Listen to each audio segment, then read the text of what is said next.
July 22 മുതൽ നടത്താനിരുന്ന സ്വകാര്യ ബസ് അനിശ്ചിതകാല സമരത്തിൽ നിന്ന് ഒരു വിഭാഗം ഉടമകൾ പിന്മാറിയതായി ഗതാഗത മന്ത്രി കെ ബി ഗണേഷ് കുമാർ. കേരള ബസ് ഓപ്പറേറ്റേഴ്സ് ഫോറമാണ് പണിമുടക്കിൽ നിന്ന് പിൻവാങ്ങിയത്. ബസ് ഉടമ സംഘടനകളുമായി നടത്തിയ ചർച്ചകൾക്കൊടുവിലാണ് ഈ തീരുമാനം. എന്നാൽ മറ്റ് ബസ് ഉടമ സംഘടനകൾ സമരവുമായി മുന്നോട്ട് പോകുമെന്ന നിലപാടിൽ. സംസ്ഥാനത്തെ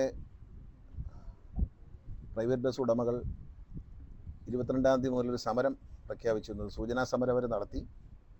അതിനുശേഷം ഒരു സമരത്തിലേക്ക് അവർ പോകുന്നൊരു സാഹചര്യം വന്നപ്പോഴാണ് അവരെ സമരത്തിൽ ഒരു ജനാധിപത്യ സംവിധാനത്തിൽ അവരോട് സംസാരിക്കണം, അതാണ് അതിൻ്റെ മര്യാദ എന്നുള്ളതുകൊണ്ട് അവരുമായിട്ട് ചർച്ച ചെയ്തു.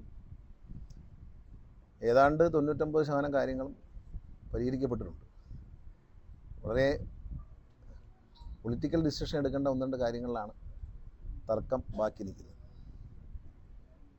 കുട്ടികളുടെ കൺസെഷൻ ചാർജ് വർദ്ധിപ്പിക്കണം എന്നുള്ളത്, അതില്ലാതെ അവർക്ക് പറ്റില്ല എന്നുള്ളതാണ്. പക്ഷേ അക്കാര്യത്തിൽ ഗവൺമെൻറ് സെക്രട്ടറി അദ്ദേഹം അടുത്ത ദിവസങ്ങളിൽ വിദ്യാർത്ഥി സംഘടനകളുമായി ഒരു ചർച്ച ചെയ്യുകയും അതിനനുബന്ധമായി നമുക്കൊരു ചാർജ് വർധനവുമായി ബന്ധപ്പെട്ട് ചെറിയൊരു വർധനവാകാം എന്ന നിലയിലൊരു കമ്മീഷൻ റിപ്പോർട്ടുണ്ട്.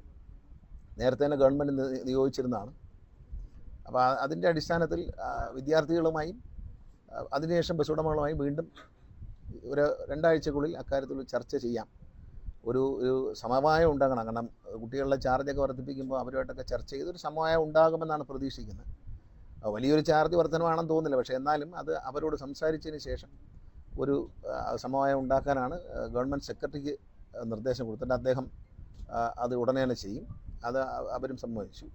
പിൻവലിച്ചവരോട് സന്തോഷമുണ്ട്.